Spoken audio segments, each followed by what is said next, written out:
Parents, teachers, well-wishers, children. RedBridge International Academy welcomes you to the webinar cum panel discussion on National Education Policy, NEP.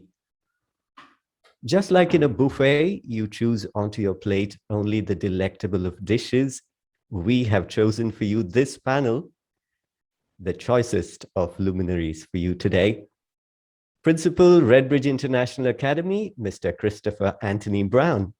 Chairman, RedBridge International Academy, Mr. Rohan Agarwal. Principal, Delhi Public School, Bangalore North, and Presidential National Award for Teachers winner, Mrs. Manju Balsubramaniam. Principal, Little Flower Public School, Dr. Mrs. B. Gayatri Devi.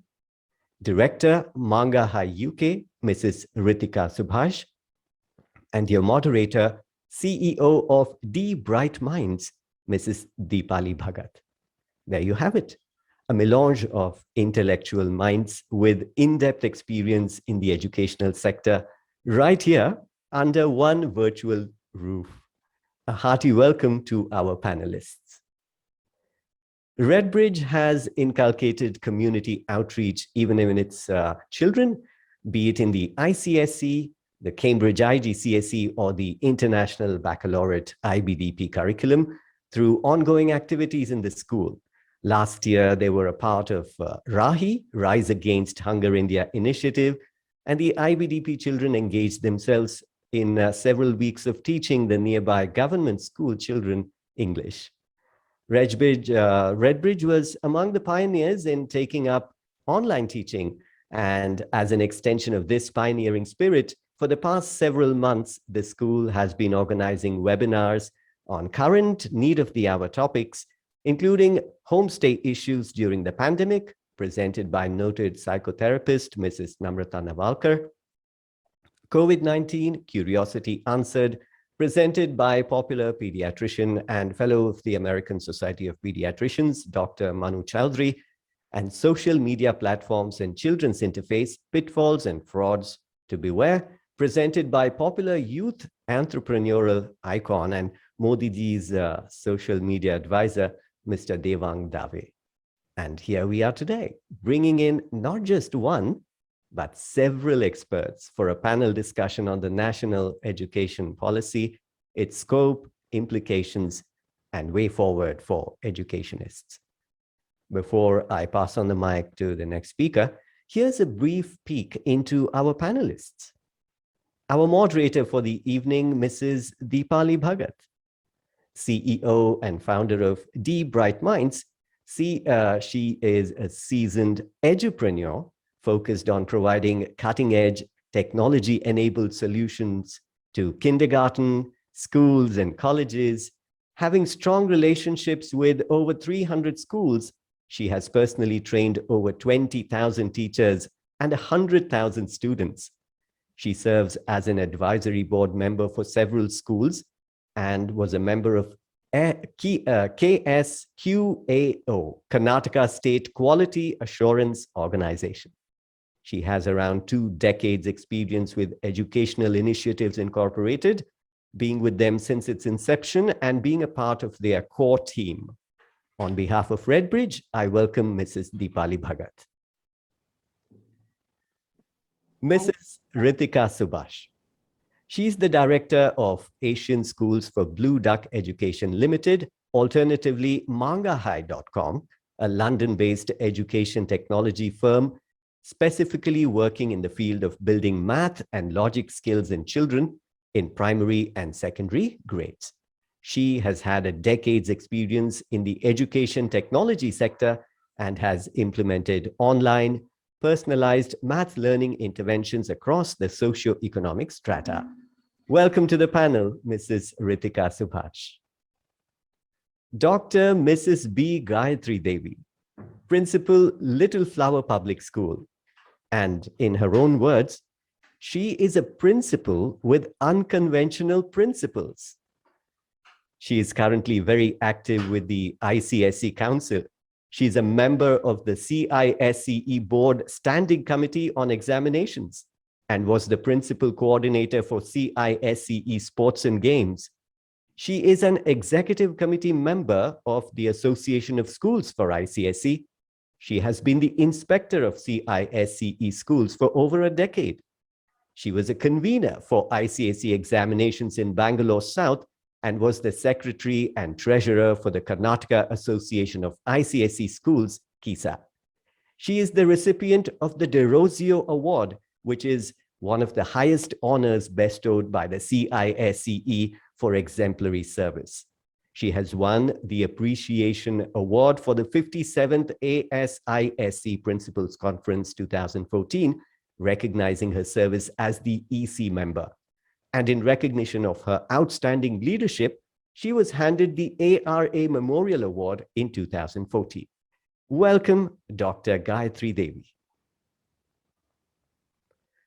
Mrs. Manju Balsubramaniam, Principal, Delhi Public School, Bangalore North, Presidential National Award for Teachers winner, and also the winner of Fulbright Distinguished Award for Teachers.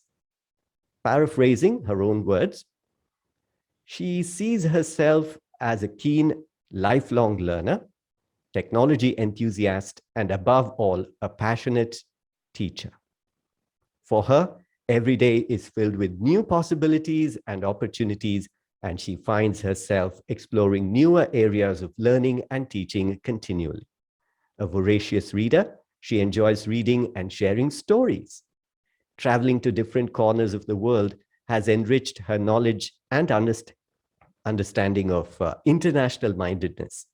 A firm believer of inclusion, she believes that diversity enriches the world. As an educator, she feels blessed to be in the 21st century and feels immensely privileged to be an active contributor in preparing children for the fourth industrial age. Balancing scientific progress with ethics, morals, and values, and thereby enabling children to make informed choices, makes what she's doing even more challenging. A die-hard optimist, she is certain that with unconditional love, faith, and trust, we as teachers can raise a future generation who will be sensitive to the needs of others, empathetic, and accepting of differences, and thereby help build a more peaceful and safer earth for all. A peaceable kingdom, in other words. Mrs. Manju Balsubramaniam, welcome to the panel. Mr. Rohan Agarwal, Chairman of MRS Trust and Redbridge International Academy, the dynamic educational entrepreneur. Before he honored his calling for the educational sector, Mr. Agarwal was in the business of iron and steel. He revolutionized the industry by steering it away from the traditional practices to forward-thinking digital practices. Technology was to him a tool that could be harnessed to get effect. Under his stewardship, Bangalore saw for the first time fully automated steel processing units. This digitalization led to reduced downtime and increased productivity. He pioneered the customization of digitized ERP system across states, bringing in improvements not just in production, but also in sales, office operations, and other departments. And then he turned his attention to education to implement his forward-thinking ideas. With a commitment to utilize his skills to bring about a difference in the children in the society, he took over the management of Redbridge International Academy. Believing in the ideal of offering a wide choice of learning curricula for school children, he envisaged not just the ICSE curriculum for the school, but also brought in the Cambridge IGCSE and International Baccalaureate IBDP courses too, thus making Redbridge International Academy among the very select schools to offer such varied and current curricula. A firm supporter of technology-enabled education, he has ensured that the school engages the children with interactive audio-visual learning through the Promethean smartboards, MindSpark for Math and English, Robotics Lab, online mode of conducting the school annual day, sports day, and other calendar events, and FutoLearn learning platform for online classes. He was among the very few to implement online classes within a week of the first lockdown when the pandemic hit us last year. There's another side to him too. He believes strongly in community outreach, which is exemplified in not just the webinar series, which he pioneered several months ago, but also in engaging the school children in outreach initiatives like the Rahi Rise Against Hunger Initiative, India Initiative, and Teach the Underprivileged Initiative. The most recent initiative, which spanned the whole of South Bangalore, of course, was the Dawnathon event, which was a Bridge the Gap Between the Privileged and the Underprivileged initiative, which received a very warm response from the public. Mr. Rohan Agarwal, a hearty welcome to today's panel.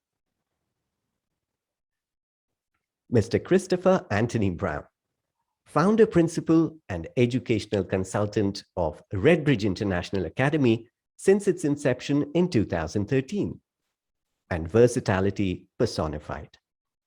There are some unique feathers in his cap, becoming the youngest principal in Bangalore at the age of 37, for one, and presenting the very first batch of computer science students to appear for the ICSE examinations in 1986, for another, where the batch went on to get a grading score of 1.2, which is equivalent to 90%. And for a third, he was a member of one of the most prestigious committees in the country, the Executive Committee of the National Council for Educational Research and Training, the NCERT. Interestingly, an accomplished guitarist, vocalist, and harmonica enthusiast, Mr. Brown started his career as a musician. Perhaps through a calling, he switched to full-time teaching.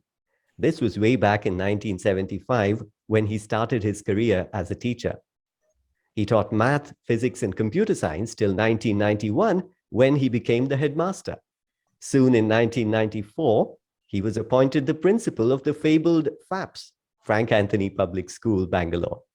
Since then, he has held various engaging and game-changing positions in the CISCE Council, examiner for math and physics for several years, convener for the ICSE and ISE examinations for all the Bangalore centers, inspector of schools for ICSE and ISE, and mentioning of which, he fondly recalls that he had visited as an inspector of schools the school of one of the panelists present here, the school where Dr. Gayatri Devi was a principal. He has also been a member of the Standing Committee on Examinations for CISCE and a jury member of the Awarding Committee of the Council. He has served on the board of management for several schools in India and the UK. He puts the student first, always. I shall end his introduction by paraphrasing his own words. He doesn't consider his achievements as achievements.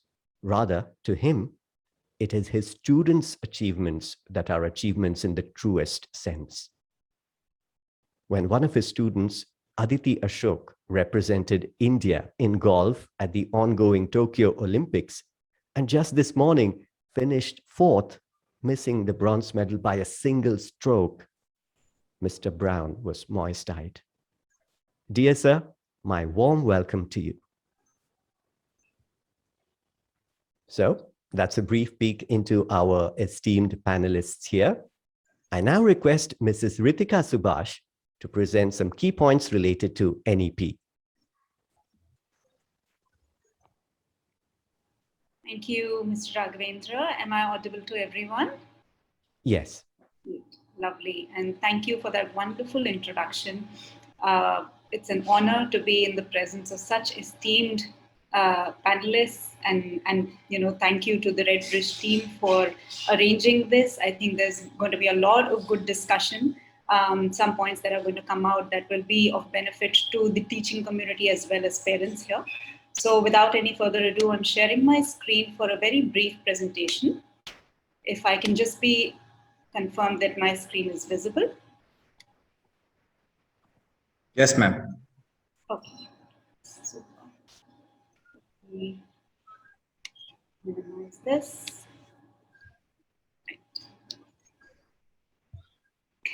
All right, so the national education policy of the 2020, as we are all aware that it was the first educational policy of the 21st century.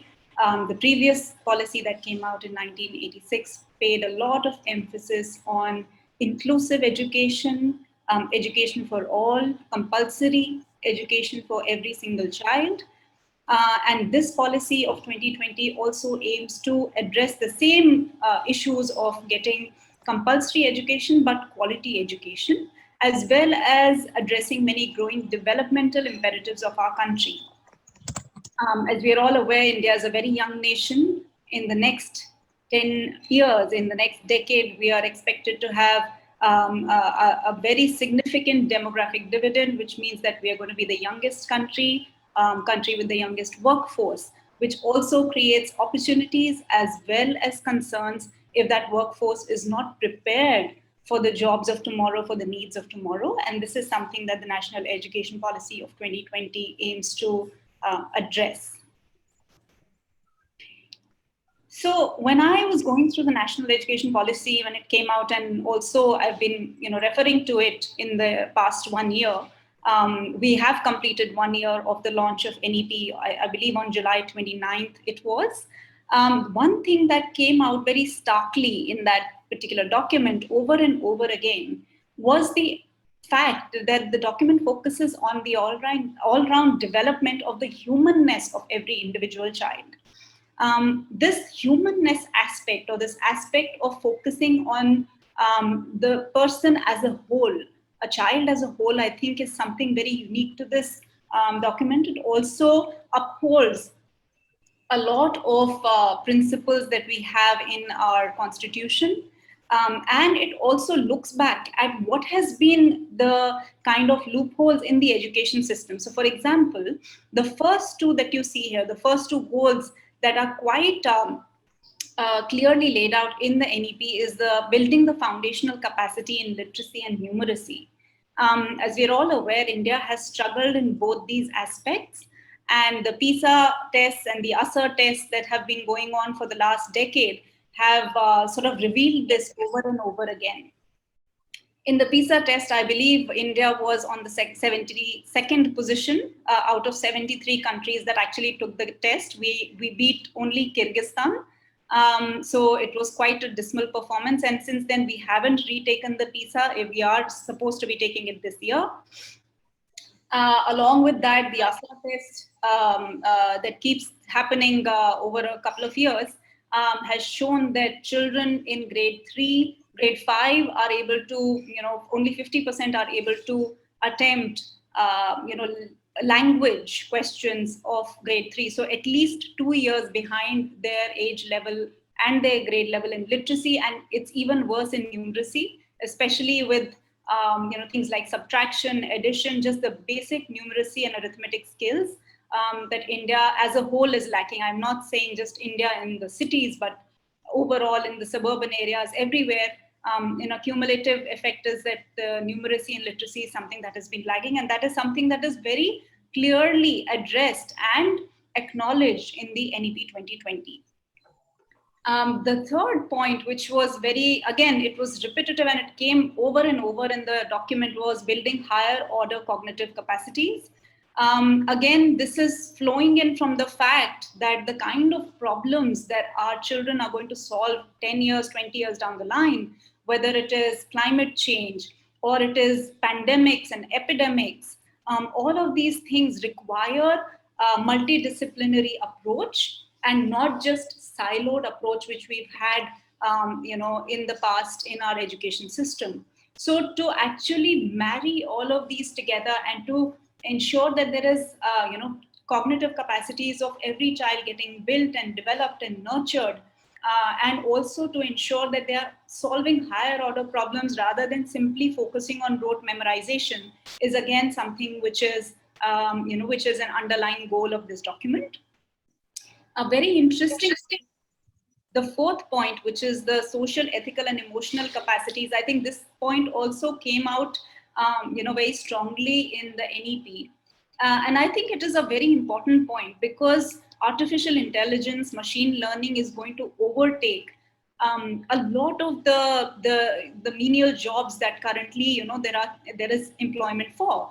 So everyone has to upskill. Everyone has to do more than what they've already been doing. And so they'll be taking a lot of decisions. The AI is only going to take us that far. Human beings are still going to be making some very critical decisions, whether it is in policy making, in politics, in medicine, in agriculture. All of those fields are going to be, the end person, or the person who's the gatekeeper will still be a human. And that's where we require ethical skills. That's where we require emotional quotients and emotional abilities to be able to handle things, not just from the perspective of benefit in terms of economics, but also in terms of impact on the environment, on people around, and lots of things. So there's a specific mention of building the social, ethical, and emotional capacities of children. And lastly, this was something that I was very, very interested and happy to know that NEP specifically talks about developing creative potential of each individual child. And bear in mind that this is not just developing potential of each individual child. That is definitely part of the document, but the creative potential. Can we get the arts? Can we get the sports integrated into our classroom rather than keeping it siloed, so that children are able to express themselves in the best possible way, in the way that they learn, in the way that they find that their expression is.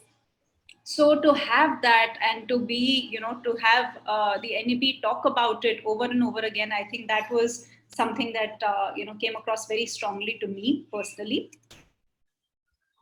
As such, this policy is based on some very strong pillars. It is also taking from the previous National Education Policy of 1986, but it's also strengthening and bolstering that particular policy document through assuring that, again, we are going to be focusing on access.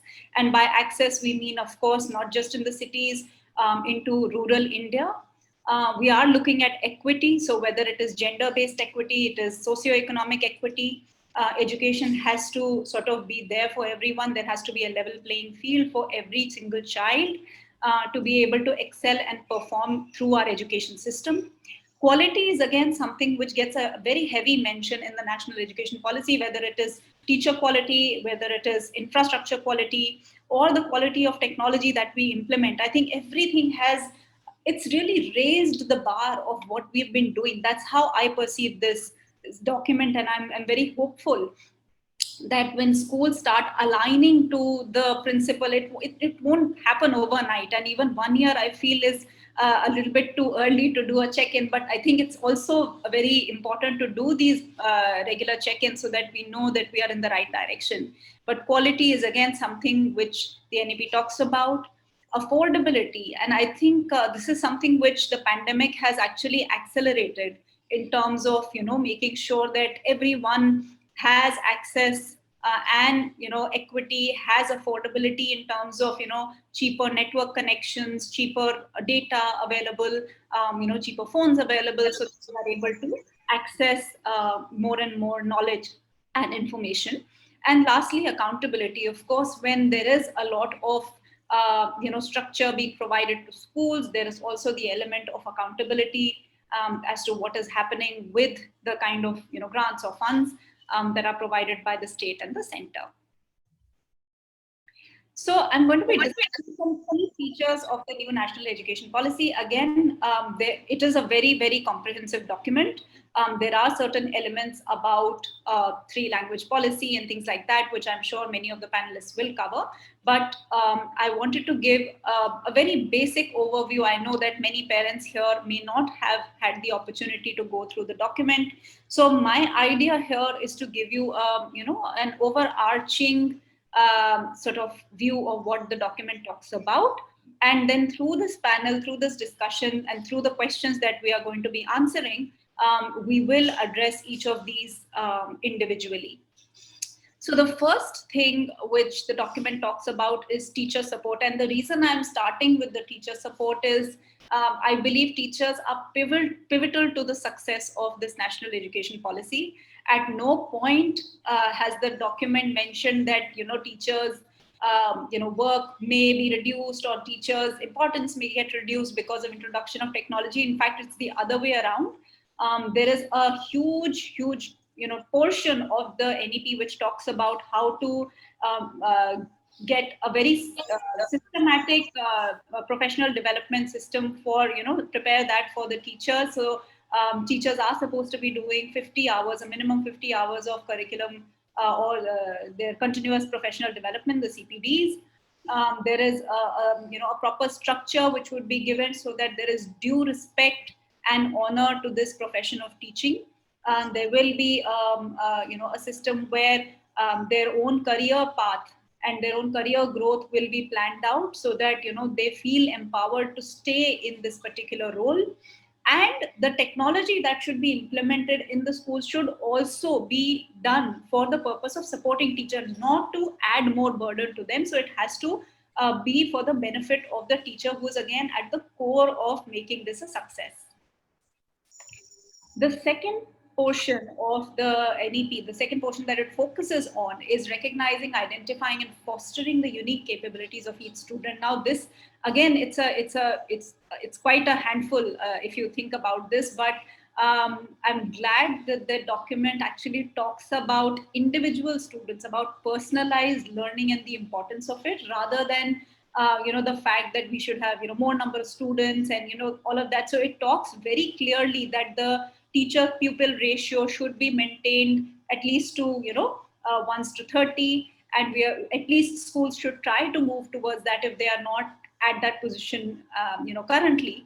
And that is when we will eventually reach a point where a teacher is able to identify, a teacher is able to foster the unique potentials that every child holds. So there is a whole mention of nurturing every individual child, and I think it's very important because for the last 20-30 years we've had this sort of a herd mentality, everybody doing the same thing. We are churning out children who are wanting the same thing, maybe because they don't have understanding of all the potential that is out there, all the opportunities that are out there. So this is, I think, going to be a key point in really raising the workforce and ensuring that everybody is adding their own unique creative bit to the Indian economy. The third point, which is saying no to rote, again, I'm very happy to see this in this document. There is a clear focus that conceptual understanding needs to be built, and there are various steps that the document actually outlines as to how schools can encourage this say no to rote culture. A lot of it has to do with assessments, which I'm going to talk about next, because when there is regular formative assessment, there is it sort of precludes the need for any rote learning, and that's where this document is very, very serious in its approach. And the other thing which the regular formative assessment does is that it helps us take a departure from the coaching culture, which is again, it has been touched upon in the NEP. Again, I'm very happy to know this because the truth of the matter is we can say that we have a wonderful institution, we have a wonderful school, and children are learning and they are enjoying learning. But the question that we need to ask ourselves as educators is that if we are giving such high quality lessons at school, should there be any need for the student of mine to be going and taking a coaching at after the school hours? So that should be the litmus test of a good school, and that's what the NEP talks about, that the regular formative assessments will help schools to build a culture where children don't need to go to tuitions and coaching, and in fact they can use technology to be able to to replace that tutor. Technology can act as a personalized tutor. So the next piece of the puzzle which the NEP talks about is actually the use of puzzles and games. There is a huge emphasis on computational thinking, on really ensuring that there is a level of enjoyment. I've read this word quite a few times in the document, that learning should be enjoyable. And I think that was the piece that we had forgotten largely over the last 2 decades. It became all too serious. And when we realized that, even as adults, we want to do things that engage us. We want to do things that are interesting. But for our children, we keep all the boring stuff. We keep the strict stuff for them, that you should study and this is a regime and this is how you should do it. But to actually flip that thinking and to say that using puzzles, using games, using storytelling, using just a lot of creativity within the classroom, we need to keep getting the children back into the classroom. We want to ensure that they are coming into the classes invigorated, curious, and ready to absorb rather than ready to doze off. So that's the kind of thinking that these, and of course computational thinking. This is something that is important because our children are going to be in an era where using computers, working with coding, all of that is going to be the baseline. It's not like we'll expect only the BTechs or the engineers to be able to do that. Every single person will do better in their own career if they have computational thinking, and that's something that the NEP really encourages.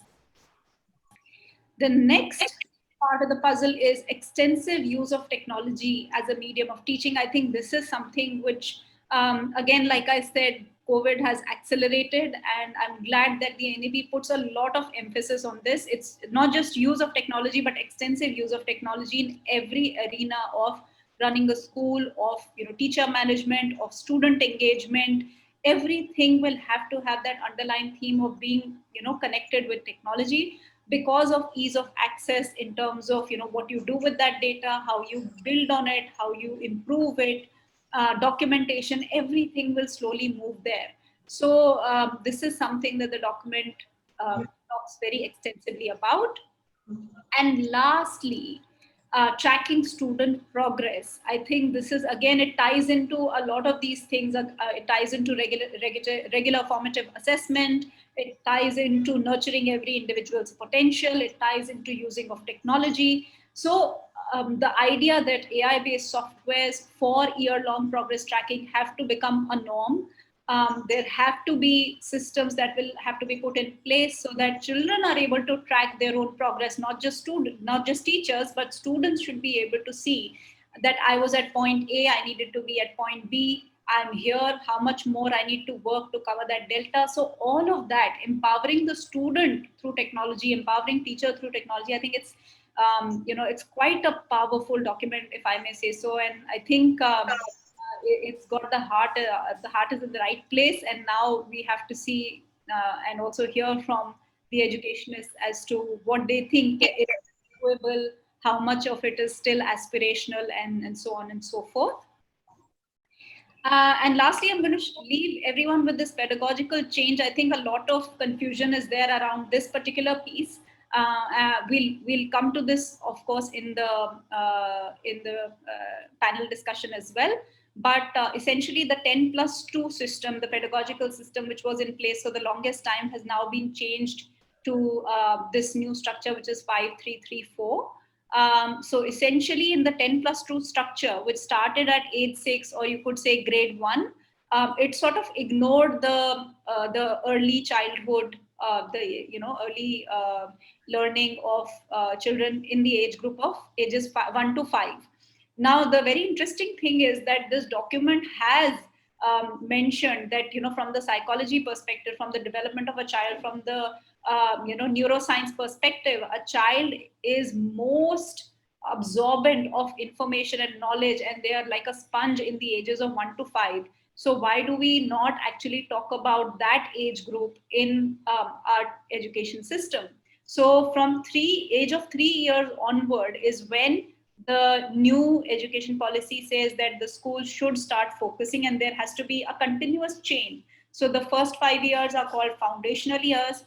The next 3 years are called preparatory.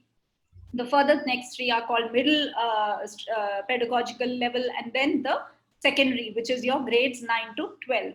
So the reason I believe this has been done, and I think it is very well thought through, is to actually have a very strong foundation for ages 3 to 6, and to ensure 3 to 6 or 3 to 8, in fact, and to ensure that children start falling in love with learning.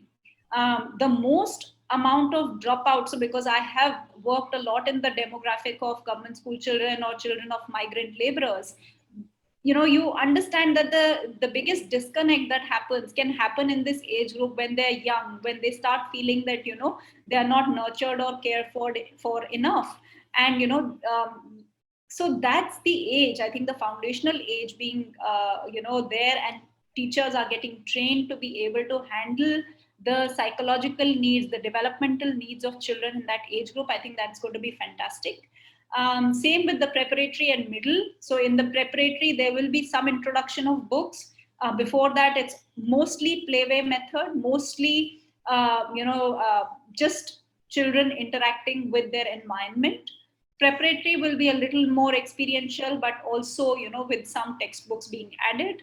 The middle school level is where, you start talking about subjects. And interestingly, in the middle school is when there is an element of vocational learning that will also be added. So grade 6 onwards, there will be some courses that students will have to mandatorily go for, so that they are able to build their vocational skills. I think again, it sort of, the emphasis is from going from unskilled to skilled. So that's where the middle school will focus on. And the secondary is, of course, the focus is a little more on subject specific learning.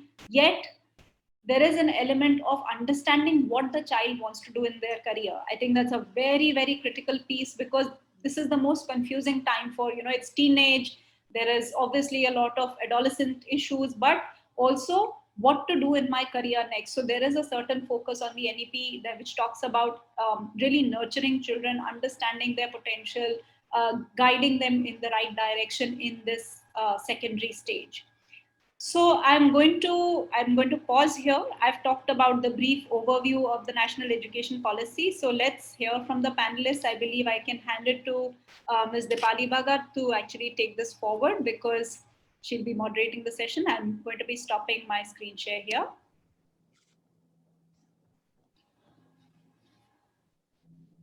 Yeah, thank you, Ritika, and thank you, Mr. Raghavendra, for such a nice and warm welcome.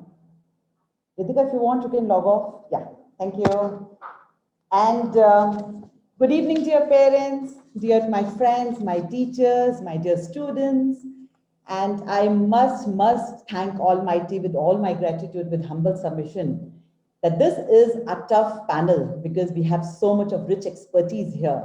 It's going to be a tough job for me, but I'm taking this on my head, and we are going ahead to make this as a fun-filled evening and lots of learning together. So to begin with, look forward to a great learning, dear friends, with all of you. So my first question goes to Mr. Brown. Respected Mr. Brown, in the last 1 year, since the announcement and launch of the NEP, can you share 3 key steps that you have been able to take to align with this policy?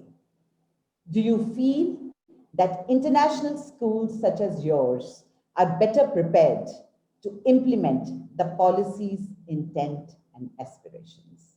Love to hear from you, Mr. Brown. Thank you, Dipali. A very pertinent question, given the concerns from many quarters regarding the policy and its implementation. I'm extremely happy and proud to inform the panel and our audience here today that thanks to the foresight of the management and the experience of the school leadership, the structure, delivery, assessment, and work in Redbridge resonates almost all of the recommendations of the National Education Policy. Now, before I proceed to elaborate and explain to you how we have been able to align with the NEP, permit me to convey to you how the National Education Policy of 2020 defines a good educational institution. The NEP says a good educational institution is one in which every student feels welcomed and cared for, where a safe and stimulating learning environment exists, where a wide range of learning experiences are offered, and where good physical infrastructure and appropriate resources conducive to learning are available to all students. No one who's had the occasion to visit and spend time at Redbridge International Academy would deny that we are heading in the right direction. Now, with special reference to the fundamental principles of the National Education Policy of 2020, which is, to me, the core. Let me proceed to give you, through some illustrations, how Redbridge has provided for these ideas and features. Let me first start with recognizing, identifying, and fostering the unique capabilities of each student. Just as the NEP envisages, we have several activities that provide every child with a platform and the opportunity to recognize, identify, foster, and develop their own unique talents. Be it academics, sports and games, art, pottery, music, drama, or dance. We conduct programs such as show and tell, science exhibitions, thematic assemblies with special focus on national days, religious festivals and historical events that reflect the cultural ethos of our great nation, inter-house quizzes, elocution, debates, public speaking, painting, drawing, music, drama competitions, annual day, prize day, sports day, environmental projects, experiential visits and tours, organic farming, vermicomposting, and annual outreach programs where co-curricular, curricular, and extracurricular pursuits merge into a student's holistic development in both academic and non-academic spheres. In every school that I have headed, we especially encourage students to show a special interest in activities distinct from just academics. As Mr. Raghavendra told you, I mean, the first lady to play professional golf, I'm proud to tell you that I gave that child the opportunity. I didn't give her the training, but I gave her the opportunity to participate because she had that talent. I can reel off a number of my students who have achieved international fame, but I don't think that is appropriate at this point in time. But I think it is us educators who have to sow the seeds and just let our children do what they dream of. This is where the problem lies.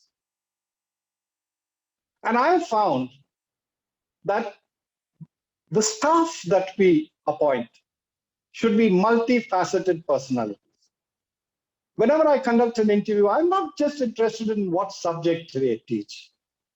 I'm more interested to see what else can they do, what else can they contribute. And it is these gifted staff who are the platform from which we can confidently implement the requirements of the NEP of recognizing, identifying, encouraging, and fostering the unique capabilities of every child. I'm also very happy to echo that Redbridge International Academy is an inclusive school, as distinct from a special school.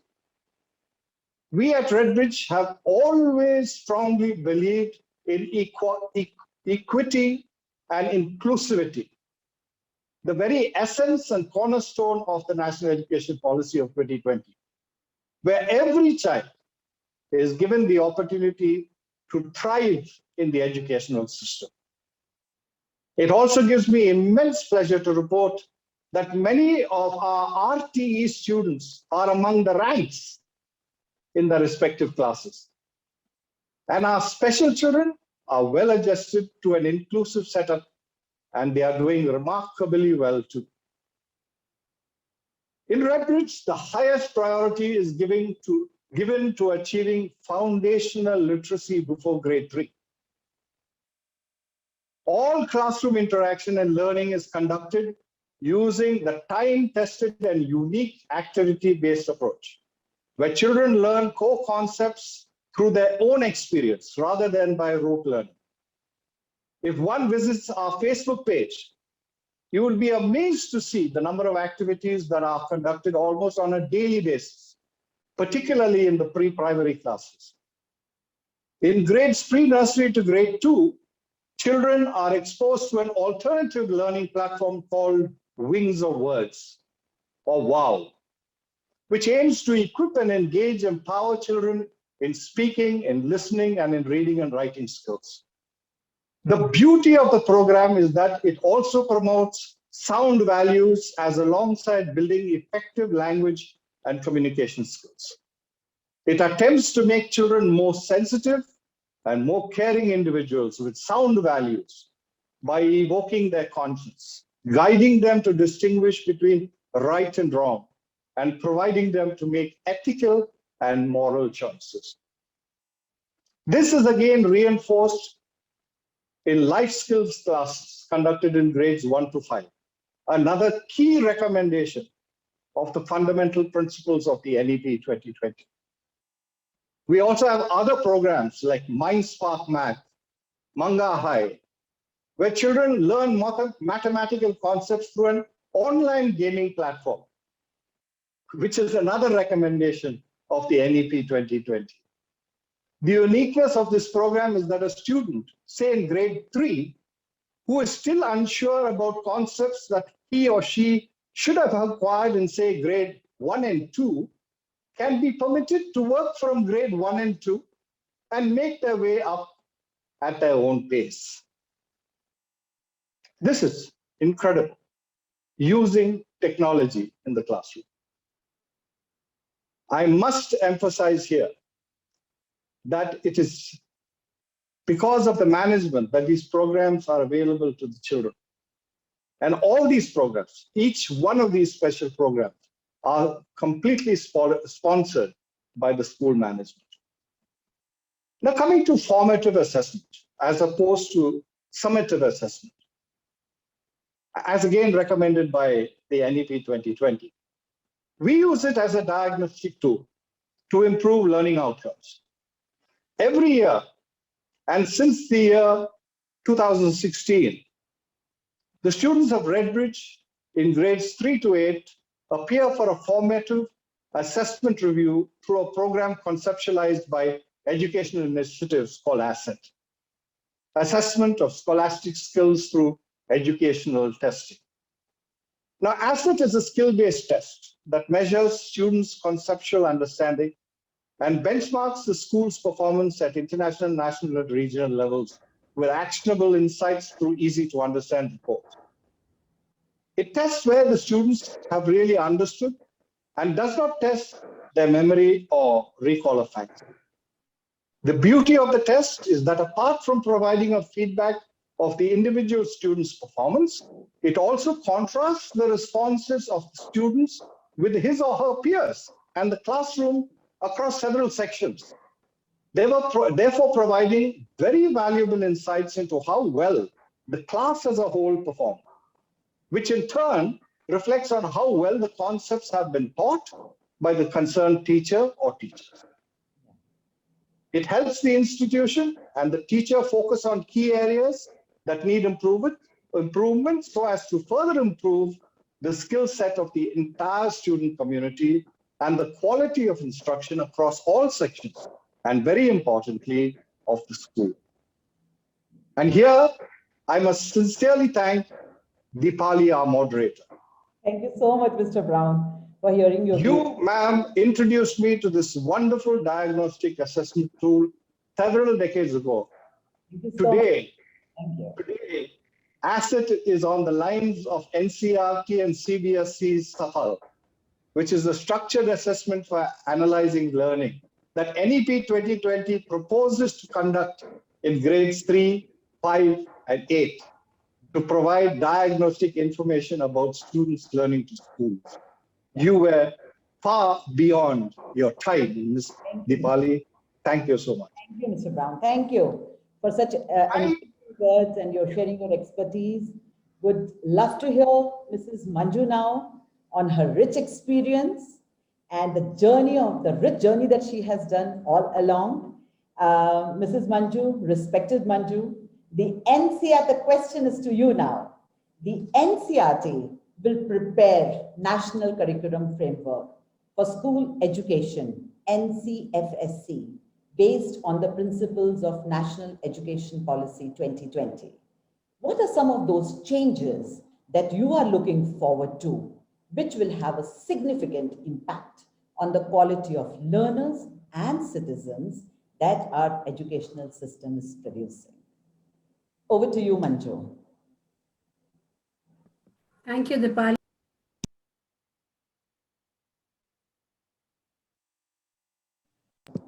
Manju, you're on mute. Manju, you're on mute. You have Oh, to- sorry. Thank you, Mr. Brown. Can you hear me now? Yeah, we can hear you. Yeah. Please go ahead. Yeah. And Ritika, both of them have spoken so much about the NEP that I am just falling short of words. But the interpretation of the NEP as how I see it and what the expectations of schools are is something that I would love to share. Coming from a CBSE background, we are on the forefront of the implementing of the NEP. And many of the initiatives that were spoken about, like Ritika said, were also there in the earlier National Policy on Education and the NCF 2005. However, it's taken 3 decades for a revision to happen. And I think the most promising thing that I see in this document is the mention that the curriculum frameworks will be revised and looked into every 5 to 10 years. Because the way I see it, it's the same framework that was there when I was studying, when I went to high school. So I'm seriously looking at this change that looks at constant moving. The second thing that I really loved, I love this document, Ritika, I can go on and on about it forever. I think it brings lifelong learning into the perspective. So it talks of a child at birth and moves on till you live on this earth. It talks about early childhood education. It talks about parental guidance. It talks about teacher training at the Anganwadi members, then moves on to school, and then it moves to higher education, and then it goes on to adult education, and it talks about learning all through. So I think this is the beauty of it, that learning never stops. The third, as I see it as a Venn diagram, and from Manga Hai, we have Ritika. So if I talk of it as a Venn with 3 concentric circles. At the center of the circle is the child, right? Because it talks about every step of the way, it talks about the learning and the learner and the child. And to get the child to learn, it talks about respecting and providing dignity to the one person or the group of people who do that, and that's the teacher. And the third circle is about the community coming in to support both of them, to ensure that as the world's youngest population with the youth, we are trendsetters. We lead change. Our NEP is in alignment with SDG 4, and we meet all the learning outcomes that the SDG 4 mentions by 2030. While most schools, specifically, especially in the private sector and government schools like the Kendriya Vidyalayas, have been a step ahead, a lot of practices have been happening in schools. However, in the last 1 year, in the pandemic, like school education went into an overdrive, and technology enabled us to learn better and faster and to multitask. The NCERT has also gone ahead and done a lot of work. So whether, like Dr. Brown said, SAFL, the document in SAFL about SAFL is already there. And schools are going to be taking it in grade 5 and 8, all schools across the country. However, grade 3, schools will be chosen by the Ministry of Education to take the exam. So that is already there. Foundational literacy and numeracy documents are there. Manuals for teacher training on learning outcomes are there. A revised calendar that looks at competency-based education, and a revision of curriculum that looks at core skills and core concepts that need to be visited rather than the curriculum being very broad, like an international curriculum like the Cambridge or the IB. It looks at diving deep into the curriculum rather than the breadth. Skilling is something, again, that's been spoken about, and the CBSE has already initiated the program of starting skill-based education from grade 6. At DPS Bangalore North, we are providing that. We are providing 7 of the 11 skills that the CBSE is talking about. And we realize that we just can't do it by ourselves because teachers are limited in numbers and the number of hours they work. So we've opened it up to the community. We've called in artists, we've called artisans, we've called industry experts, we've called in our alumni, we've called in our parents. And so the 12-hour program that needs to be done by CBSE is going to be shared between the community. So we brought the community. And this brings me to a point, Dipali, when I was talking to a friend of mine from Finland, and we look up to Finland for some of the best education that happens in the world. They weren't like where they were today 2 decades ago. They started in the late 90s.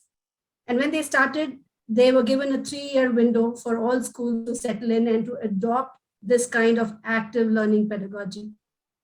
While some schools filled it in the first year, most schools took it up in 3 years. There are still some schools in Finland that have not reached the target. So my opinion and my interpretation of this is, while the government is going to do what it's going to do and the NCERT is going to go ahead, bringing in supportive documents and teacher training, I think each one of us needs to understand the NEP in its beauty, look at the resources we have, and kind of connect and do the things that is in our capacity. I think another of the beautiful aspects of the NCFC is the collaboration between schools, because in most schools in India, the average strength is about 14 children per classroom in grades 1 to 8.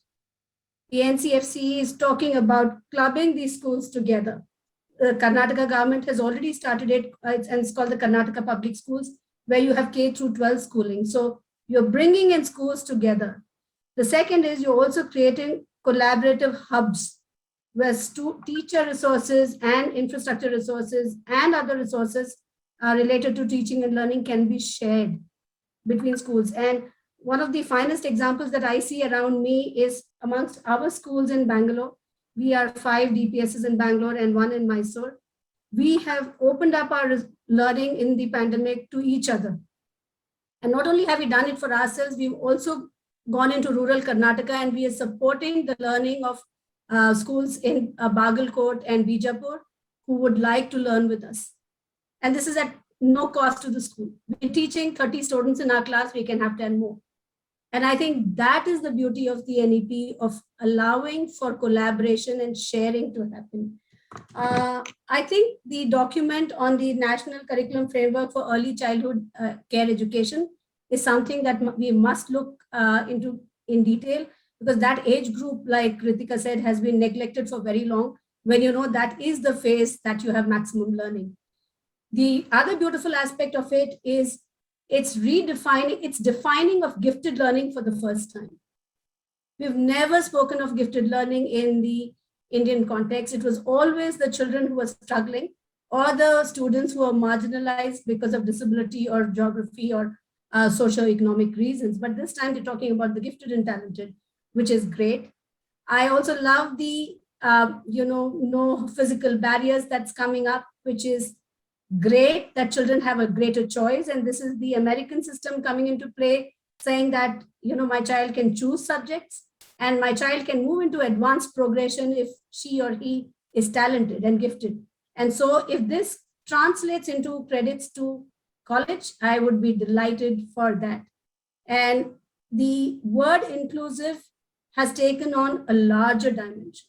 From just being children with disability, it's looking at socioeconomically disadvantaged groups, the people who've been marginalized, gender. There is a huge talk about gender in the NEP and about how you need to address. It is talking about multilingualism and the culture and the ethos of the country and the pride that you can, pick up from the world's largest democracy. I think those are some of the very, very interesting aspects, and the accountability that teachers will henceforth have with education. And so the higher education institutions are going to be, accountable. Teacher training will not be limited to standalone small colleges, but it's going to, get merged with multidisciplinary universities. And therefore, so what you expect of teachers to do for their children, you will train them accordingly. You see? So I think it's a beautiful document. And like I said, I can go on forever. But thank you, Dipali, for having me. I could see that glitter in your eyes, Manju, when you speak about NEP, and you're all for implementing it. And I really look forward for such inspiring leaders in the country. Yeah. In your talk, you have definitely answered Archie's question, but I think Aarti's question is unanswered.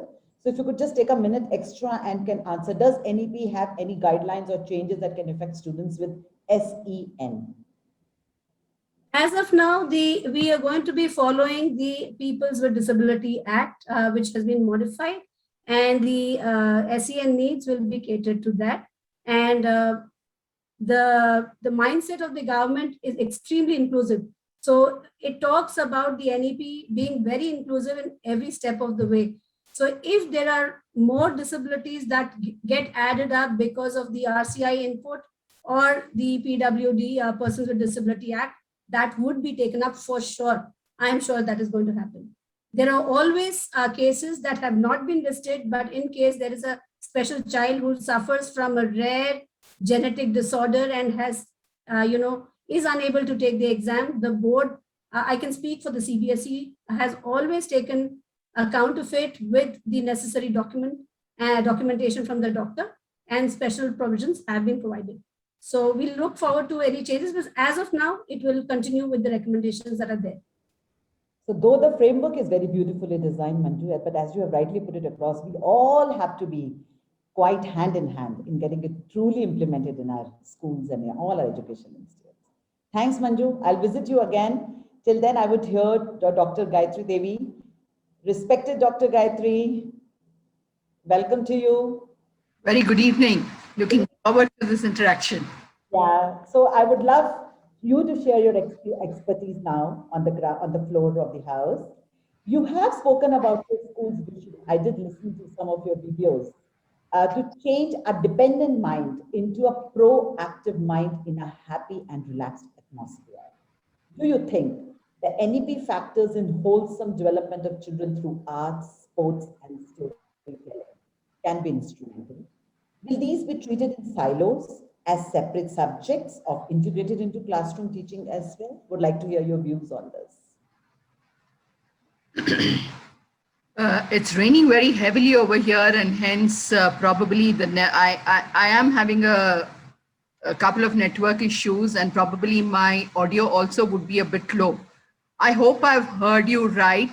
Your question was, NEP enable children to be proactive in all spheres? Yes, sure. Please go ahead.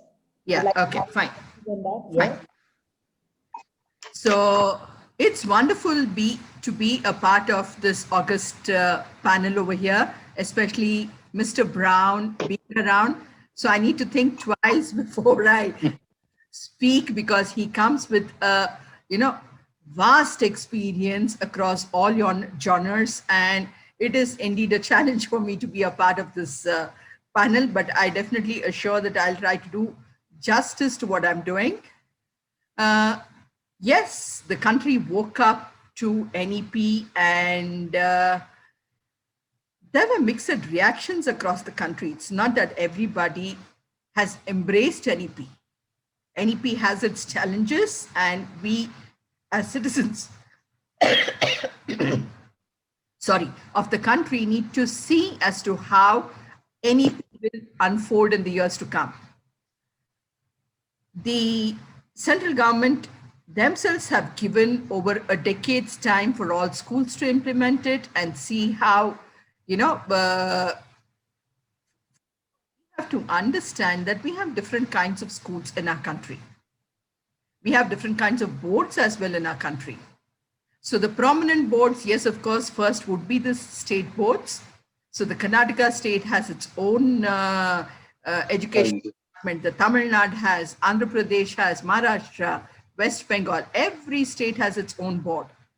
And with that purview, they function as per the need of the community around them. It could be language. It could be the literacy rate of the particular state. So there are many factors in which the curriculum would have been framed by the state government. Then you have the CBSE, which is a central board. And so is our board, which is the CISCE board. Let me take this opportunity, and I'm sure Mr. Brown will be very glad if I mention this point, that our board is named as the CISCE board and not the ICSE board.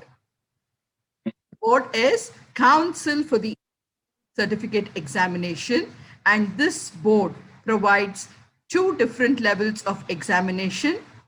The examination at class 10 level is called the ICSE examination, and at the class 12 level is called the ISC examination. So the name of the board is CISCE board, the Council for the Indian School Certificate Examination. And I will drag Mr. Brown in every conversation of mine, because he will agree with me when we say that our board is a student-friendly board.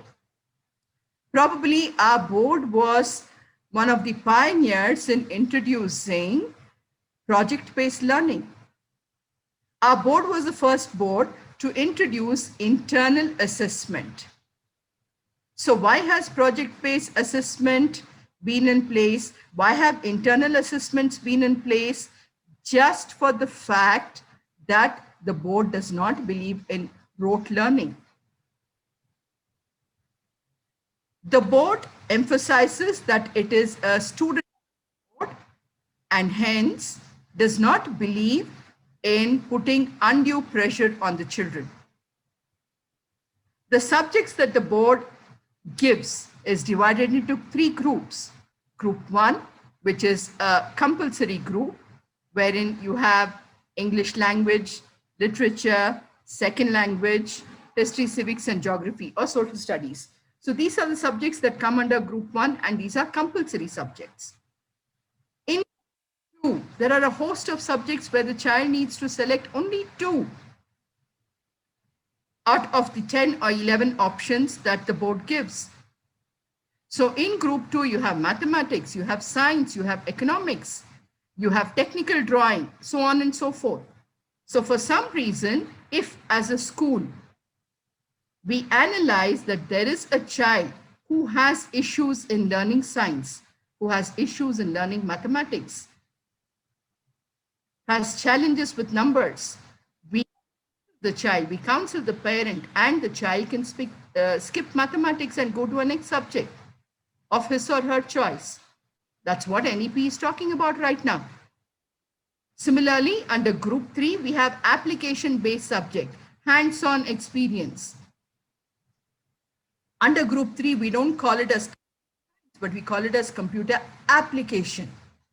The child need not know what is a CPU, what is a keyboard. The child need not know the definitions of these devices, but the child needs to apply through learning languages. Now you see in NEP, coding is an integral factor. AI is an integral factor. So all this has already been brought into practice by the CISCE board. So children who are under the CISCE board, schools that are affiliated under the CISCE board are privileged to have had these choices. And when the school is having these choices, it is the children who are the end beneficiaries, and that's how you see that the scores and the ICSE and the ISC exams always excel. If a parent, a school, the subject teachers understand as to how the examination pattern has been set, they also get to know that the internal assessments, which is a good 20 marks for group 1 and group 2 subjects and 100 marks for group 3 subjects, lays a foundation where the child knows that he or she has already gained those marks, and the remaining marks are for the child to score through the theory subjects. So the purpose of doing it is to ensure that a child does not attempt an examination with undue pressure, but attempts these examinations with the confidence that he or she has already got a 18 or a 20, 19 or a 20 or a 20 or a 20 in through that subject. And in group 3, where the internal assessment score is 100, The child has already passed that particular subject even before taking up the theory paper. I think this aspect will boost a lot of morale in the child and enable the child take up the examination confidently. And with that, you get to see that the children have flying color scores in their examination results. So when you compare what the CISE board is doing right now and what NEP has in store, there are a lot of similarities. And one major similarity is to ensure that a child starts learning concepts from simple to complex rather than starting off with something complex and thereby defeating the enthusiasm, the energy to start liking that particular subject. So I hope I have touched in brief the question that was put forward to me by Mrs. Deepali. Over to you, ma'am. Yeah, Gayatri, thank you so much for sharing your expertise. I would like to ask you one more question. Yes, ma'am. Yeah, can you elaborate on the impact of language policy and the vocational training policy in the NEP on students? Are these steps in the right direction, or will there be confusion for out-of-state students who don't speak the local language, vis-a-vis their mother language, or for the students with special needs? I'd love to hear your thoughts on this. Sure, ma'am. As per NEP, this matter is right now sub judice because this has been challenged and we are waiting as to what would be the road ahead in schools adopting to the medium of instruction and also with what languages the child needs to learn.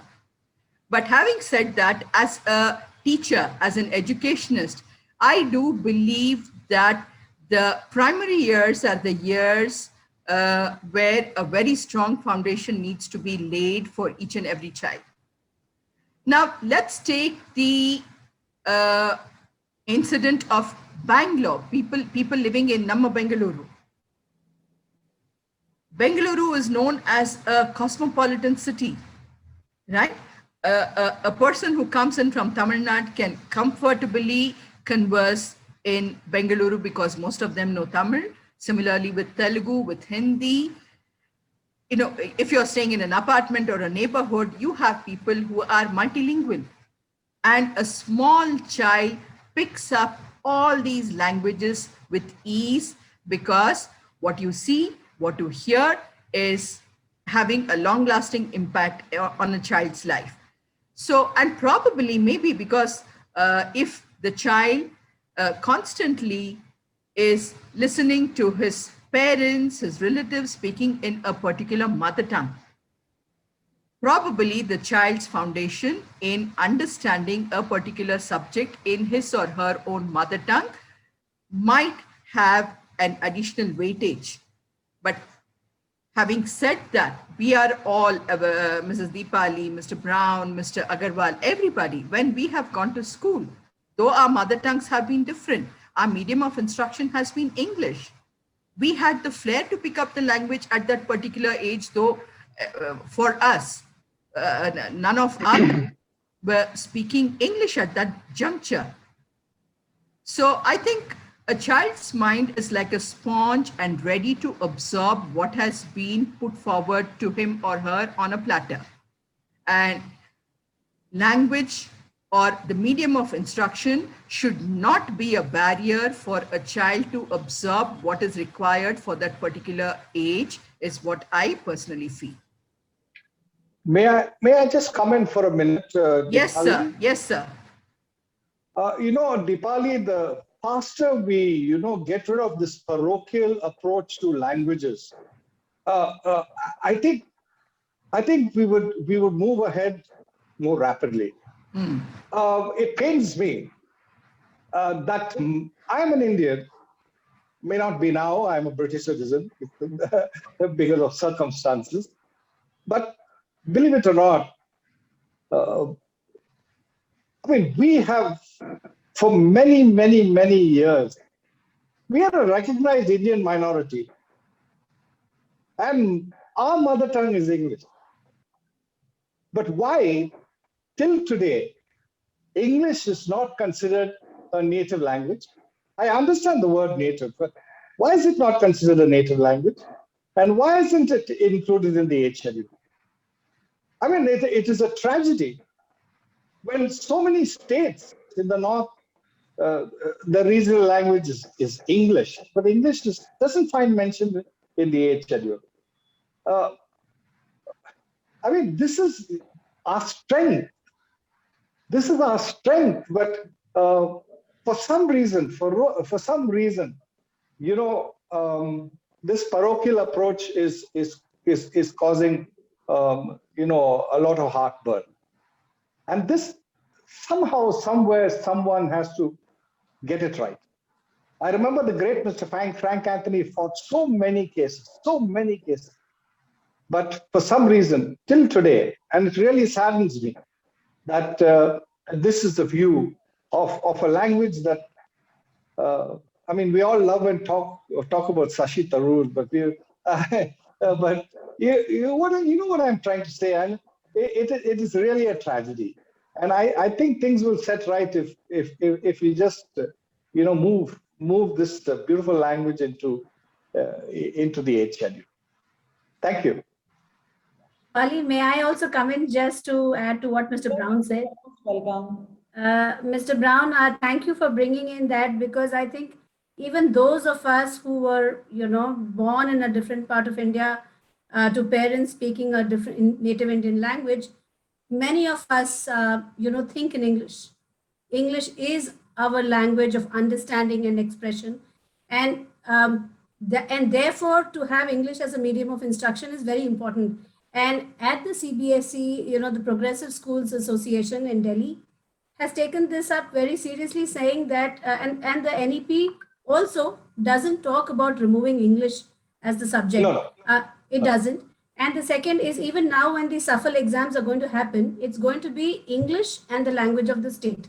So in schools like mine and DPS, even if we have children from all parts of the country, most parents do want to take up English and Hindi as a second language. But because Karnataka asks for a second language of Kannada, we are teaching 2 languages, and there's no harm in a child learning as many languages as possible. But I'd like to clarify to the teachers and educators on this board, English is not going away anywhere. Even in 6th standard, when they're coming and talking about a bilingual approach, the textbook is going to be translated even for those in rural India from English, from the native language into English. So these will be available. And because this has really caused a lot of worry and concern amongst educators, saying, how are we going to teach? So you're very right, because just before we started this panel discussion, I got calls from so many educationists in Bangalore, so many senior principals, and they actually spoke about the same language. They said, English is an important language. English has to be the medium of instruction. English has to be the medium of communication. And please include those questions in your panel discussions. And I thought that would be very, very nice if this could come on the floor and we can have a happy discussion on this. So since you are on already on the thing, I would love you to answer Archie's question also, Manju, because it is on inclusion. If you would like to I would just read her question. I would also like to know about if some definite curriculum framework is being designed for inclusive education in foundations. You're on mute. Manju? So Archie, if you look at the NCERT website, there is already documents on inclusion in primary, middle school, and secondary. There is also a document on learning disabilities and SLD specifically. And for the book on the inclusive education, there is with every disability, they have given samples of plans. Also, RCI registered practitioners their names and their addresses and phone numbers are available on the site, on the CBSE website, because that would help in identification and assessment of children and put them on the right track. The third is the Diksha portal is conducting massive programs on inclusive education. And for those of us who live in Bangalore, Spastic Society of Karnataka conducts number of programs, 6 months, 3 months, shorter programs on inclusion and disability training. So those of you who would like to, these are all online now, and you can join in for that. But there is a lot of support for those of us in Bangalore.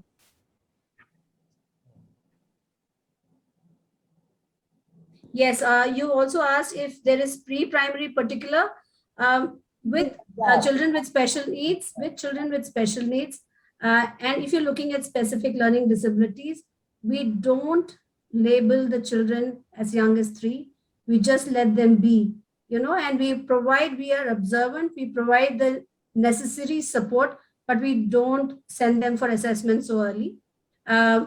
It is only after they enter primary grade 1 or grade 2 that we send them for a formal assessment. So you don't have to worry, but you can stay connected with schools that practice inclusion. That is Gayatri Ma'am's school, Mr. Brown's or mine. We work very, very closely on inclusion. Yeah. Thank you, Archie. Thank you. Thank you for asking so many interesting questions. And that really keeps us going. My next question would be for Ritika. Ritika, you did mention in your presentation that there is a significant emphasis in the NEP on fostering unique abilities of each student, as well as emphasizing on saying no to rote. How do you think schools can make this practically possible, given our large class sizes and paucity of time? The teachers are really, really struggling with time and to manage so many beautiful activities that they do. Absolutely. I agree. Teachers are really hard pressed for time. And it's not just about time. I mean, if I think about how our education system is involved, we always go back to the Gurukul system, right? And we know that our princes and our, royal families always used to send one child into the Gurukul or whatever, whoever was the next in throne, or maybe all of them to the Gurukul. And then they had, a significant amount of years that they spent in that particular facility with the teacher in close proximity, doing various things. And then, obviously their skills got nurtured in the area that they particularly were skilled for. Now, cut to 2020, 2021. I mean, of course, not just now, even in the last decade or so, we have come to the situation where there are single child families, maybe maximum 2 children in the family. There is very few who are, who would take their children and put them in a hostel, or there are lots of considerations around that. And not just that, parents are always sort of so closely monitoring what teachers are doing, just so closely. I think it's almost like a very difficult for teachers to function. It's like they're always, in the spotlight. Yeah. So it's not just about paucity of time. It's also about too much exposure. It's a great thing. I mean, I'm a parent, so I'm speaking from both perspectives, right? It's great for parents to have that access, but sometimes we also have to place our trust in the educator, right? We don't go to Absolutely. so we don't go to the doctor and we start questioning. Otherwise, the doctor will say, "Oh, you have come and read from Google." Then you start to do your, you can do your own surgery. The same way, somewhere I think educators and teachers have to also push back, because there's a lot of spotlight, there's a lot of pressure, and we need to ease that as parents. I tell this to myself, I tell this to the parent community, because I speak extensively to not just educators but parents also. So we need to ease off. We need to take a breath. And we need to understand that parenting is a journey. The childhood is not something that, we need to rush. In fact, this is something that we need to enjoy as families. Now coming to the point of, how can we actually determine, or how can we actually understand or nurture or identify individual potential, which I am really passionate about, because like I said, as a parent, as somebody who talks about conscious parenting a lot, I feel that we need to move away from this whole thing. Like, we should all as parents aim that our children should not even enter the rat race. Forget about leaving the rat race. We should actually do things to prevent our children from entering the rat race. And that will only happen when we are working collectively hand in hand with the school to ensure that every child, at least our child's individual potential, is getting nurtured. So first of all, ease off from the pressure. Just, forget about, performances, exams, marks, just forget about that. Easier said than done, but if you practice it enough times, it will come. It is sort of like a muscle that you build of patience, and patience is a virtue, as we all know.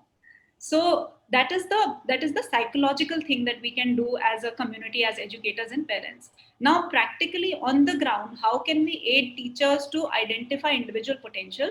We have to ensure that we integrate technology in a mindful way. See, technology for me is a container. Like I said, having worked in education technology for a decade and having experience in technology arena, even outside of education, I've worked in many tech companies outside of education also. And now when I'm looking at parenting, I think it's all about balance. So tech is going to be your container. It is not going to be your be all and end all. You can't assume that you put all the book content or all the text in the books into a digital content and you slap it there and you put it on a projector and you show it to children and it will solve all your problems. It's not going to do that. What will help and how technology helps is that it has the ability to go down to every child's level of understanding. Now, whether that is maths or English, every subject has its own nuances. I specifically know about maths because that's my area of expertise, but it is very much possible to do. We have to understand what technology is good for and what it's not evolved enough to do. So the human brain, I mean, I think we don't give it credit enough, but the human brain is at that point where computers will take centuries to go. The kind of neuro processing that goes on in our mind, the kind of things that we can hold in our working memory, the kind of information that is there in our long-term memory, and the potentiation that happens to take that information from working to long-term memory, it is fantabulous. We can't even imagine the kind of machinery that we are. So let us give ourselves due credit. Let us give educationists, let us give teachers, people who are really in this with their heart and soul, their due credit. But what we need to do is we need to aid educators with the right tools so that they are able to pinpoint and identify that this is the area of struggle of each child. This is the need for remedial. This is the misconception. And this is where this child is excelling. So I'm very glad that Manju ma'am brought up this idea of, gifted children. My nephew being one extremely gifted child, who can do calculations. If you tell him any date in the past or the future, he can tell you what day it will be in the calendar and you can look it up. So he's that kind of a brilliant child, age 5, but he's sitting in kindergarten doing 1 + 2 = 3. So I think it's a huge disservice, right? Just as we look at special needs on one spectrum, we have to look at special needs on this end of the spectrum as well. And again, like I said, NEP is not going to be, it's not a magic wand, right? It will take time. But the fact that a very premier document, it's like a constitutional document, talks about it, touches upon it, I think it will all inspire us. So something will get picked up in this year. Some other things will get picked up maybe 2 or 3 years down the line. So this is my only contention, that we should not think of this as, okay, ek saal ho gaya, where is the success, what has happened? We'll have to keep patience with it. And I believe Manju ma'am also shared that Finland also took their sweet time, and now look at how much we revere the, again, my reservations on that as well. But again, it is a revered curriculum, no doubt about it. And also the very important point Gayatri ma'am brought about was about morale boosting.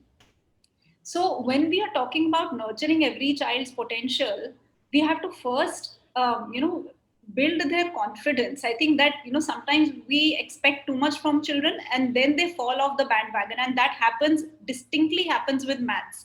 It may not happen with languages, it may not happen with sciences, but it for sure happens with maths, that if we put on too much pressure, and anyway with maths, there's so much of, just prestige associated, that children tend to fall off that bandwagon. This is where I think the NEP has really clearly outlined and, for heaven's sake, like, there is fun and enjoyment mentioned in the document. I'm so happy.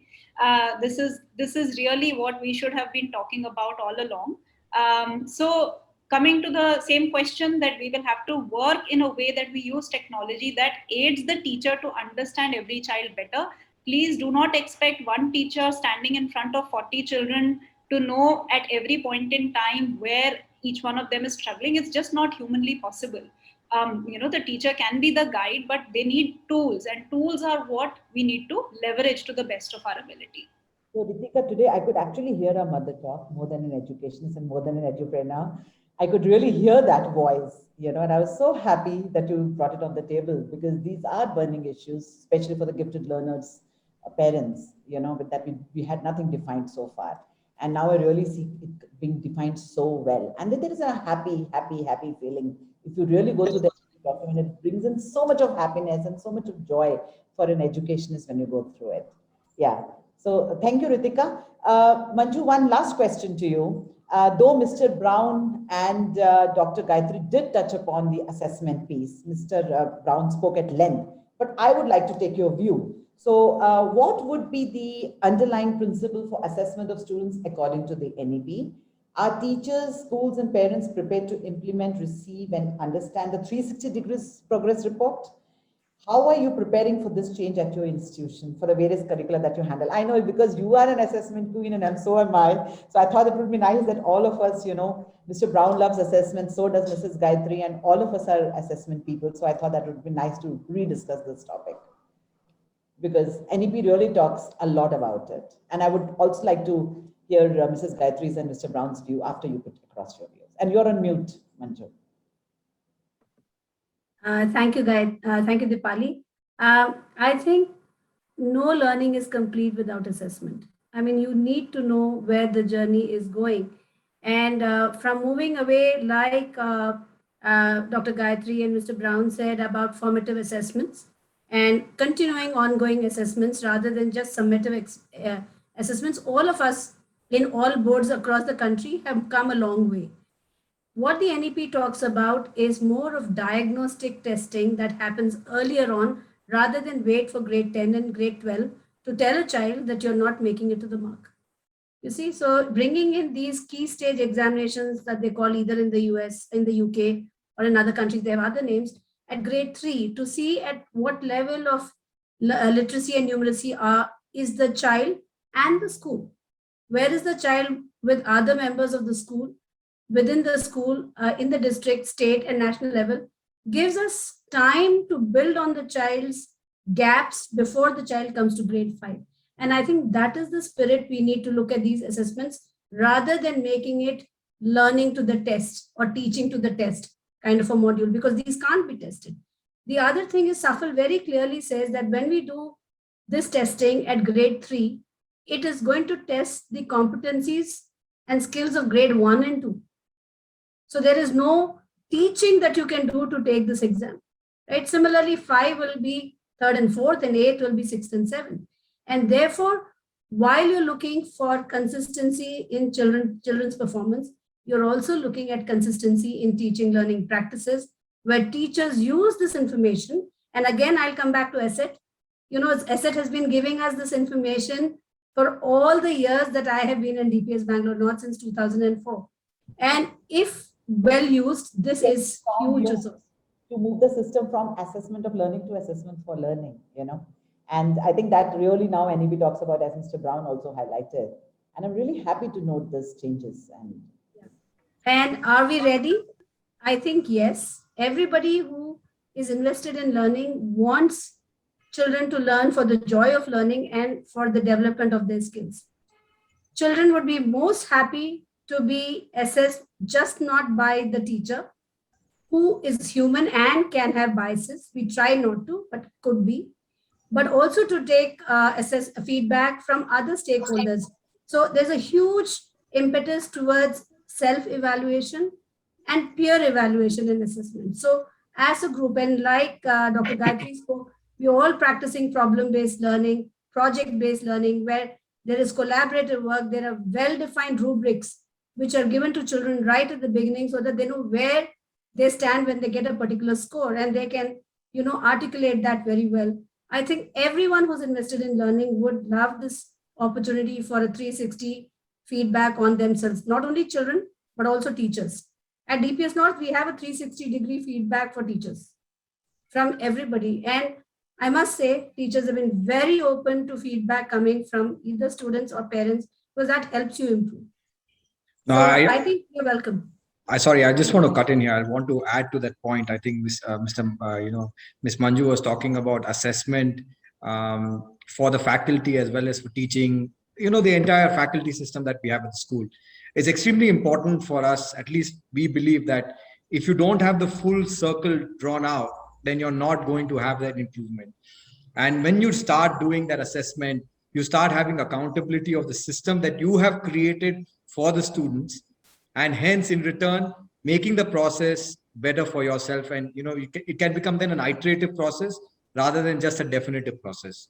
So it's very important for us to have, and this also again in the NEP they talk about lifelong learners. No teaching is there without assessment. So if you continue to do assessment for teachers going forward, then you're also ensuring that teachers continue to be learners as well. So it's a very important point that Ms. Manju touched upon, and I just wanted to give my view on that as well. I'm so happy to. Yeah, I would just just tell everyone that forget about assessment for and of learning. Let us just focus on assessment as learning. I mean, if we just focus on that one aspect, you're going to do so much of justice to the children, because each one, I believe, is created by the Almighty for a specific purpose. And it's our job as educationists to determine what is it? What is it is that baby born into this world to do? So as long as we confine ourselves to assessment as learning, we're going to do a wonderful job as education. That's what I firmly believe. I 100% agree with you, Mr. Brown, because as educationists, each and every one of us must firmly believe that each child is unique. Each child is differently abled. And yes, of course, we are in some kind of a rat race, or we have created a mold for ourselves as an educational, as an educational entity. It pains me that our B.Ed courses are still, I think, designed for once upon a time usage and not what is going to be apt for the millennial students. It also pains, I'm sure all of us, when we understand there is one lesson plan that is written for the 40+ students in a classroom who are differently abled. Yeah. It wouldn't suit their requirement. So for me, the learning objective and the learning outcome is not what pops out of a textbook. It is beyond a textbook. That is why we keep telling our teachers that think out of the box, come up with solutions that would enable a child apply his learning to what is practically required day in and day out. Teach our children to be street smart, not just have bookish knowledge and gain huge amounts of grades and percentiles in the examinations. And then when there is a crisis, the child is not able to apply his or her learning. So I think NEP does focus on thematic approach. NEP also focuses on ensuring that children are, getting that required 360-degree exposure. So I'm sure we will get to learn more about NEP, but keeping NEP aside, I think we need to understand the pulse of the children, and we need to understand that each child comes in from a different mold, different background, different circumstances, and hence we need to cater to that. And as a school, as educationists, as teachers, we should not keep only our textbook as our Bible, but we should know how to go beyond our textbooks and cater to the need of today's generation, that is the millennials. Over to you, Dipali. Thank you so much. I think we are so deeply into it that we are already sitting at 6:45. I don't mind asking more and more questions because I am in love with the schools. Our dear audience have to tell us that do we need to continue or should we stop or maybe ask a few more questions? I'll just like to say a few things, Dipali. I think first of all, I would like to congratulate everybody here on behalf of our country. One Mr. Neeraj Chopra has become the first gold medalist in the track and field event. He has just, while during the course of this meeting, it would be interesting to see the video that has come up when he threw the last, javelin to win that, that event. And kudos to the principal, of Neeraj Chopra, who supported him and told him that, go ahead and do that. And that's the only way we created that first gold medalist in track and field. So, congratulations to each and every Indian citizen here.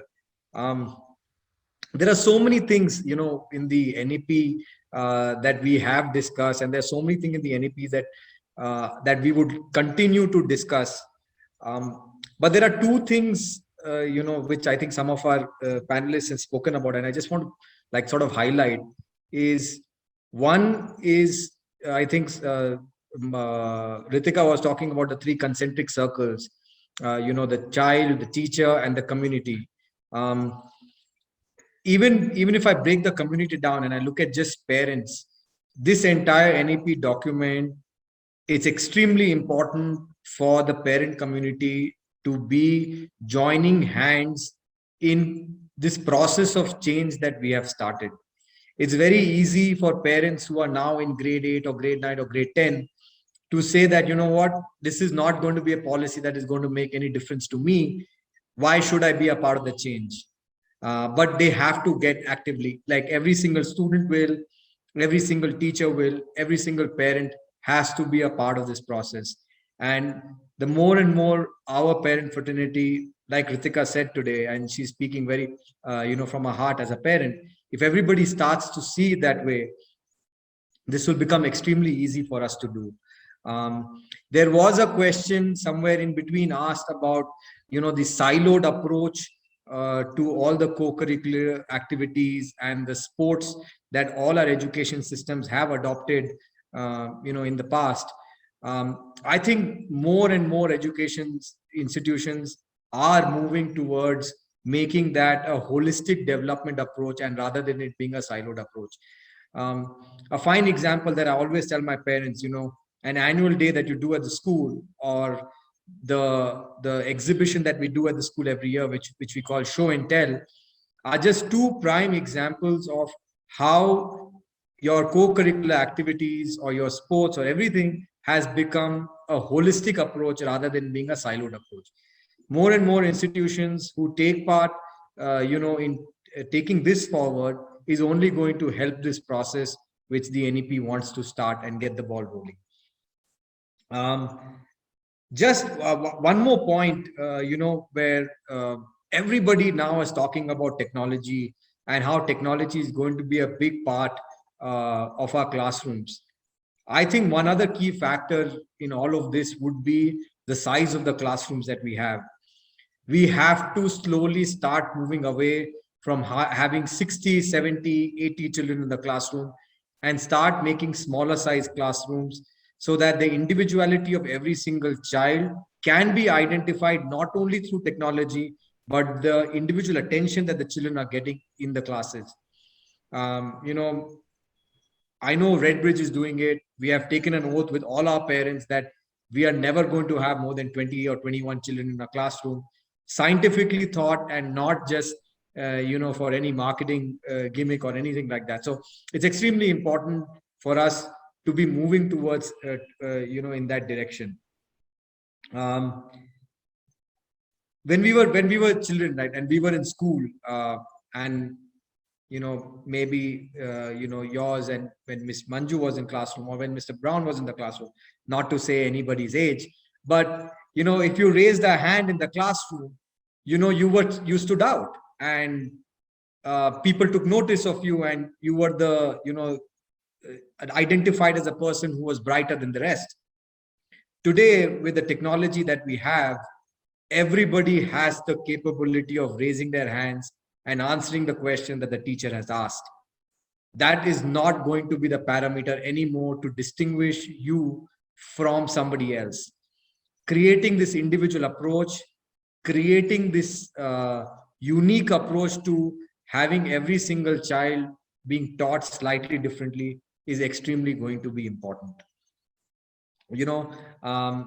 Last two things that I want to just put in quickly is that I think the NEP started off by talking about humanness.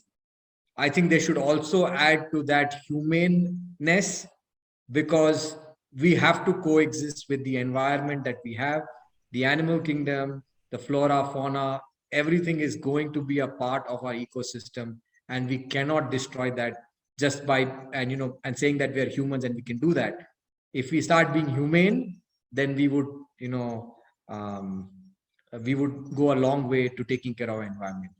And today I can very proudly say, like, we're the 75th, the Diamond Jubilee Independence Day year. And I can very proudly say that I'm a proud Indian, that we have a document with us, which not only gives us, an opportunity to look at the Western world and take guidance from them, but have a document to look at and say that, India has made a document which has opened up a lot of thinking to education institutions and how they are going to approach the next 75 years or the next decade or whatever it is of education in the country. So those are just a few points that I just wanted to add. First of all, thank you. You made my life easy. You picked up your own question. That was very, very nice. And also very happy to see you as a proud Indian, talking like a proud soldier, made in India, Atmanirbhar Bharat, which is really making us really proud. I have a question coming to me from Aarti, and I would leave it open to Manju, Mr. Brown, or Gayatri Devi, or Ritika, if anybody would love to answer this. You can raise your hands and you could answer. Aarti asks me that she is very curious to know that what has not worked in NEP, if there is any complaint about NEP. So would anyone love to answer that? And I did ask her to put in the audience, but she wrote it one-on-one to me. And I thought that I would just take the liberty so that in case any other person also has this question, we could address it. Quickly to answer that question, NEP is still not implemented to the optimum. Like I mentioned earlier, yes, when the NEP was introduced to the country, there were some who have embraced NEP with open arms. And there are some sectors who are still waiting to see how the implementation would take place. Now, if we understand the NEP, the broad framework or the structure has been framed by the central government, and it is up to each state to feed in the requirement based on the needs of each of these states. So it is for us to wait and watch and see as to what best each state would get. And it's a long road ahead. It's not that NEP 2020 should be implemented in 2020 or 2021. The roadmap is by 2040, the entire nation would be under the umbrella of NEP. So right now, it would be too early for me to say that whether it has been a success or otherwise. So all that I want to say, it's a baby that has just been born and handed over to the country, and it is for each states to see how best they can implement it. Yes, ours is a vast country and we have oppositions for everything. And yes, there are a lot of oppositions for NEP as well. So we will have to see, first of all, we even are not aware whether every state would be adopting it. So it has its own politics. So I hope that the question is answered, because this is what I feel about the NEP. Over to you, Deepak. If I just may add, when I was going through the, principles of the policy, I don't know, I found it a little amusing when it was said that, there would be a light but tight regulatory framework, audit, and public disclosure. A light but tight. I mean, I'm a little concerned about that. I'll just tell you, just judging from how they select students for the RTE, its implementations and pressures put on school management. If it's okay with you, can I take leave? Yeah, sure, Mr. Gayatri Devi. 1 minute left, is it? If that's the case, fine, I'll wait. Sure, Gayatri ji, and Yeah. thanks for being with If us. it prolongs. Really, really very informative. And thank you so much to you. Thanks for sharing all your expertise. Just to end this, Dipaliji, I wanted to just allay some fears. I think there is a lot of this fear about how did this document come about. I didn't forget to mention it in the beginning that the NEP was actually framed after receiving over 2 lakh suggestions from 2.5 lakh gram panchayats and 6,600 blocks across the country. So it's not something that was designed overnight, just to allay some fears, because sometimes when you're not aware of the process, it may seem like this is something that's just been put there without anything. But over 2 lakh suggestions from many quarters of the country have been taken into account. Yes, we are yet to see how it is going to be integrated across states, but that's the idea. The idea is that there is a unified approach across, which will take time, which will take trial and error, I would say, and it will take patience from our side. Pali, may I just say something? So like I said earlier, and Mr. Brown, on your question on the light and the tight, official documents, I guess, sometimes are worded in such manner that everybody is confused. But from a CBSE standpoint, when I look at the change in affiliation process, it used to be a very tedious, long drawn procedure with no authentication. And those of us who have been going as inspectors know that this was an unending task. But the system has been so simplified, both for the school and the assessor, because there's so much of self-assessment that you're putting up. Also, like in the UK, you have the Ofsted, ratings of schools. It is good for schools to have their mandatory disclosures on their website, so that parents know where they're investing their children in you, and they might as well know where they're going. So I think that kind of a transparency did not exist. And for those of us who worked abroad, we understand that it is so important for parents and schools to have that communication.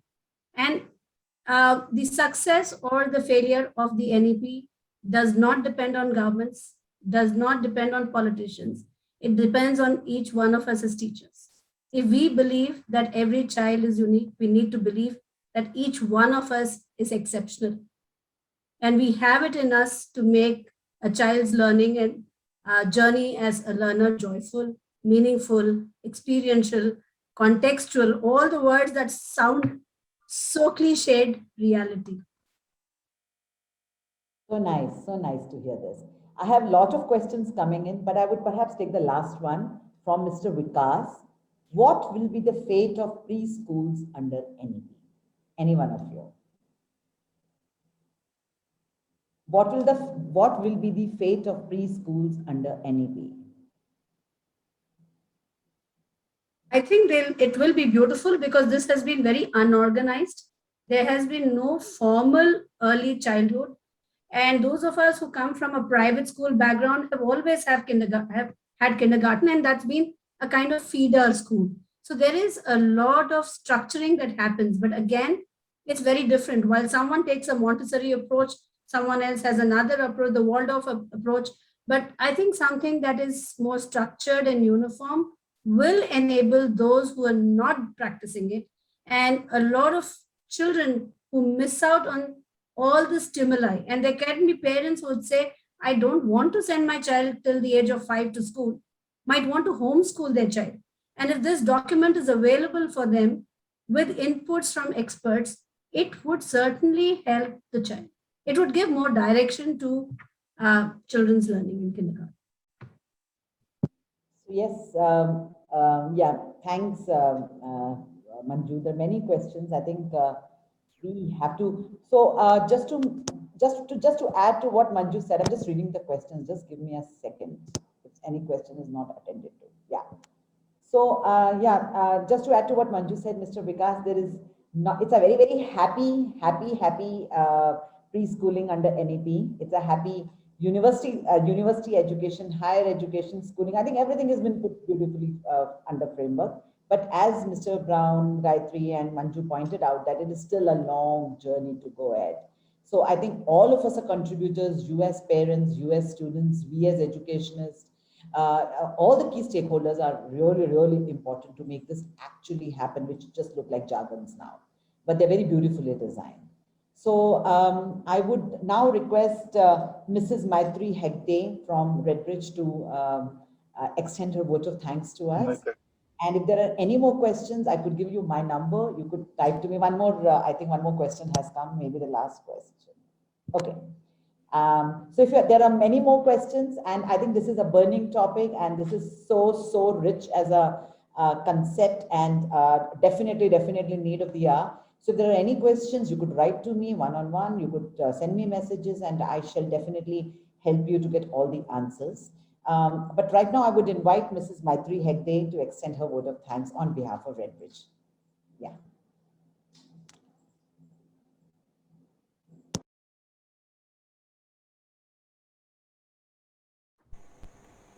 Good evening, ladies and gentlemen.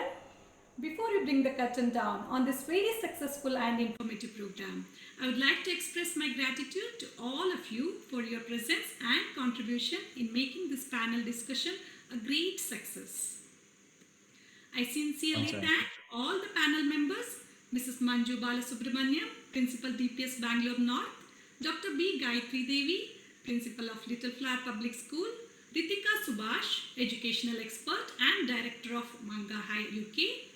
A special thanks to the moderator, Deepali Bhagat, CEO The Bright Mind, for their valuable contribution towards national education policy, and express our deep sense of appreciation to them. We are thankful to our chairman, Mr. Rohan Agarwal, and the principal, Mr. Christopher Brown, for their contribution and direction. A special thanks to Ms. Sumita Datta and the organizing committee, in particular, Mr. Raghavendra Ashok, the Master of Ceremonies, the teachers and the administration staff for the support and excellent coordination. Our heartfelt thanks to all the parents for their active participation. Before we say goodnight, I would also like to remind you that another wonderful initiative and outreach program that Redbridge International Academy has organized for the beautiful but less fortunate of our children. The event is called Donathon. The video that follows will express and portray to you what it's all about. Good evening and see you all in the next webinar. Thank you, Maitri. Thank you for hosting us. Thank you, Mr. Rohan. Thanks, Manju. Thanks, Mr. Brown. Thanks, Gayatri. I think she's left. And thanks, Ritika. Thank you, everyone. Bye-bye. Thank you. Thank you, everybody.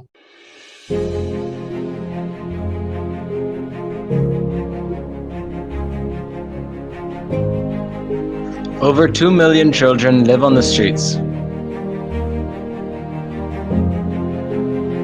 with no shelter, no healthcare, no education, and no proper meals. Redbridge International Academy brings to you Donathon, an opportunity for you to bridge the gap. Donathon is a unique initiative to reach out to these children in need by being a bridge between the privileged and the underprivileged. This drive focuses on collecting your generous donations and donating it to the needy children. Your donations will help to facilitate their education and help them to become good citizens. Donate what you don't use: clothes in good condition, linen, textbooks, toys, and other things that you have no use for.